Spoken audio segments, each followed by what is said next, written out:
Lajme, aktualitet, argëtim, horoskop, telenovela, showbiz, të gjitha në Metropol.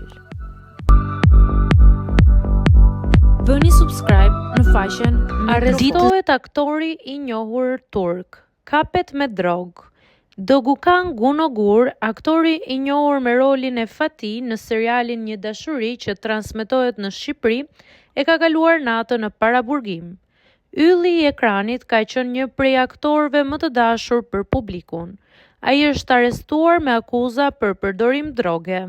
Ai u arrestua në shtëpinë e tij në orën 3 të mëngjesit pas kontrollit policor. U dërgua në degën e lëndëve narkotike dhe vazhdon akoma të mbahet në burg.